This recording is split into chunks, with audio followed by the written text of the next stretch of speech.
Hi everyone, my name is Dina Strohl.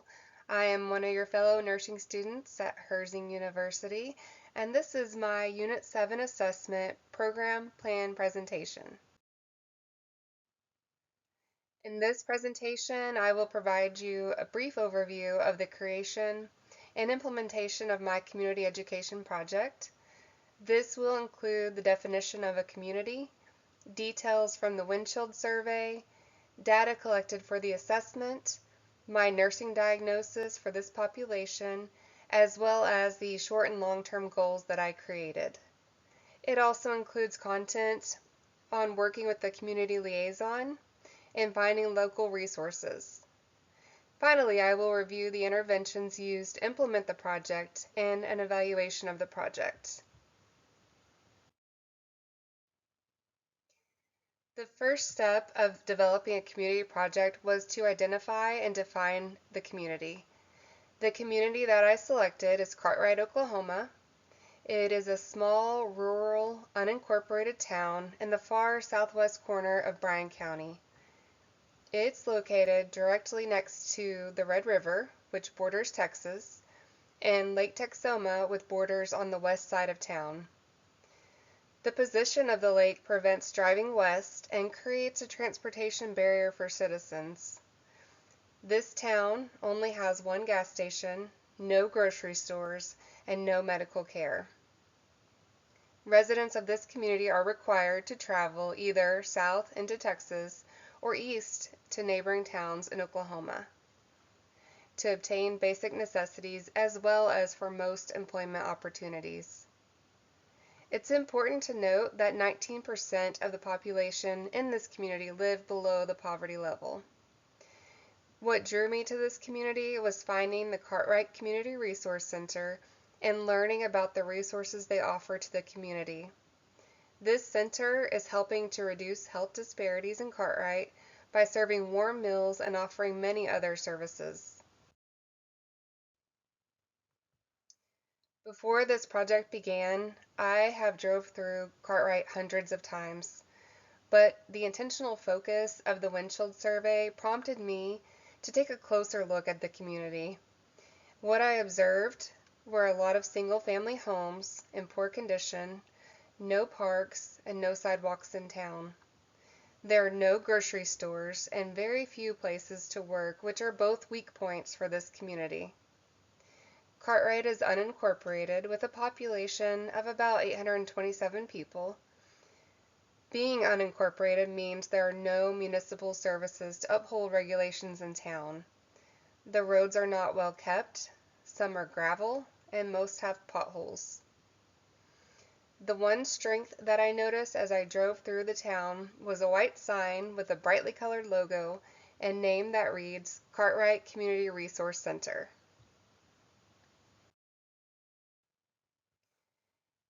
At this point in my project, the community was selected, and the windshield survey provided a great visual observation for the needs of this town. The next step involved gathering statistical data to help define the community needs. In this small population of Cartwright, about 30% of the people are over 60 years old, with a predominantly white population with a small portion of Hispanic, Native American, and Asian residents. The average household income is $55,357, and 35% of that group are under $50,000. The most interesting statistic that I found was the leading cause of death as cardiovascular disease. All of these facts, along with my previous history of being a home health nurse in this area, led me to the decision on providing education on high blood pressure to this community. My nursing diagnosis is risk for unstable blood pressure. 38.4% of Oklahomans have high blood pressure. Factors that contribute to high blood pressure are poor diet with high consumption of sodium, lack of physical activity, smoking, and increased alcohol use.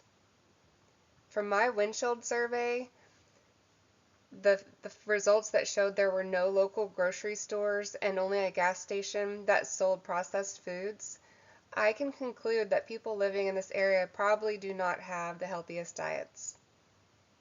There are no parks or sidewalks or other sources to promote exercise in town, which leaves me to believe that lack of physical activity may also be an issue.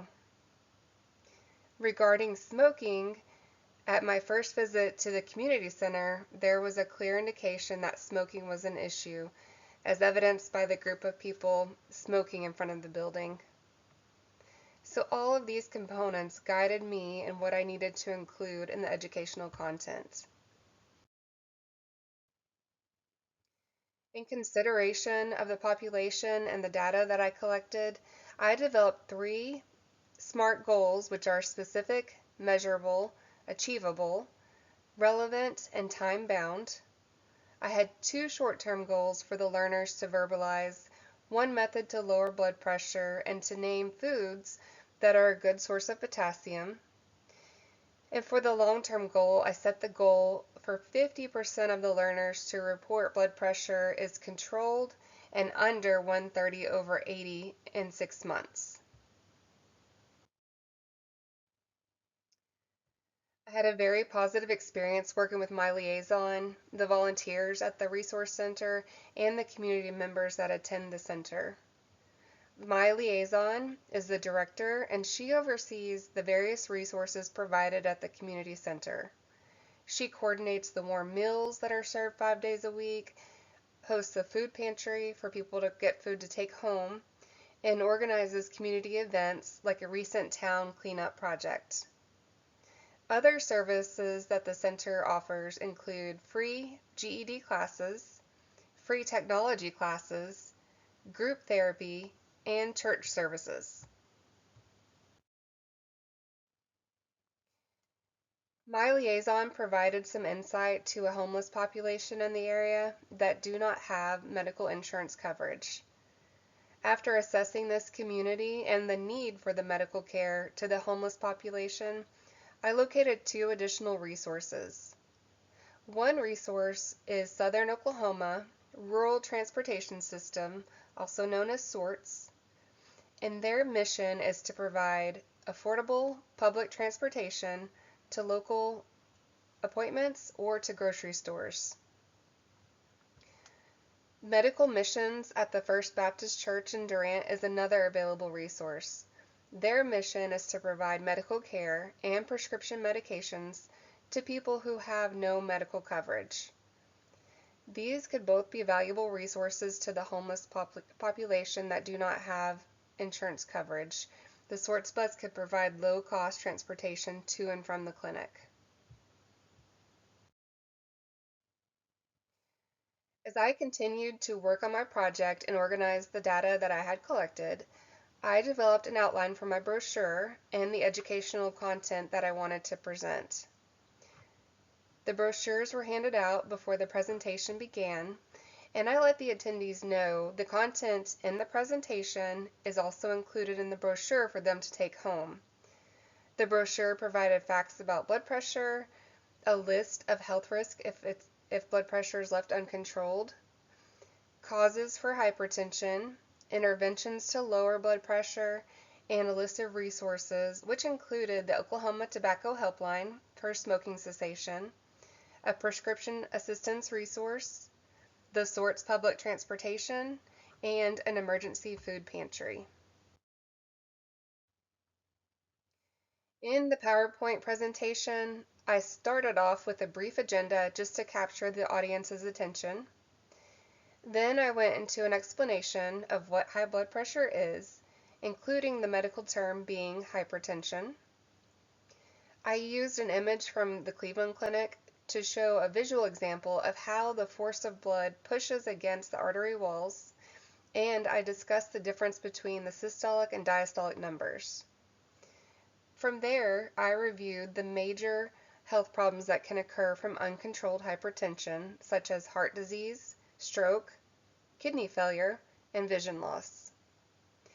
The next slides cover the non-modifiable and modifiable risk factors. From there, I had separate slides to provide emphasis on the ways to lower blood pressure. So there were slides on healthy eating, which included lowering the sodium intake, increasing potassium, as well as a demonstration on how to read nutrition labels. I went on to give suggestions on free ways to increase activity, such as walking, doing home exercises, and using canned goods or water bottles for weightlifting. I stressed the importance of smoking cessation and lowering alcohol use. Then I gave directions to monitor blood pressure, how to keep track on a notepad to discuss with their healthcare provider if needed. Overall, the presentation and the entire project had a positive outcome. During the presentation, I had several people engaging and asking questions. One person asked me to leave a slide up because she was taking notes as I went through the presentation. And then at the end of the presentation, I had 3 knowledge check questions to assess what they learned. The group enjoyed the questions and answered collectively and correctly. The long-term goal has not yet been assessed since it's scheduled for 6 months out for 50% of the group to have blood pressure readings under 130/80.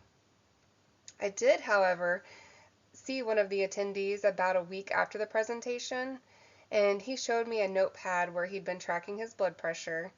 The first 4 readings were in the 130s/80s, but the most recent one was in the 120s/70s. I'm hopeful that the group will continue monitoring and following the interventions to keep their blood pressure under control. In closing, developing a community educational presentation for Cartwright, Oklahoma involved detailed steps, from defining the small rural community in southern Oklahoma to completing a windshield survey to observe firsthand the social determinants of health. The process involved research to collect data to help understand the needs of this population. The next step involved developing the nursing diagnosis and identifying strengths and weaknesses. Using the information that I collected, I was able to create short and long-term goals.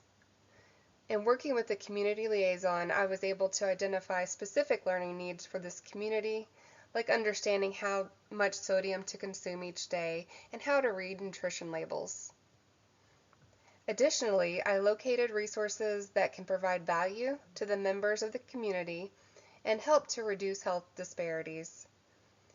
With all of the information that I gathered, I created a PowerPoint presentation and brochure to educate on high blood pressure, the causes, risks, and interventions to help keep it under control. At the end of the presentation, the group successfully answered the questions to check their knowledge, and the overall outcome of the presentation and content was well received, with many attendees expressing their appreciation for the session. Thank you all for your time and attention, and I hope you have a great week.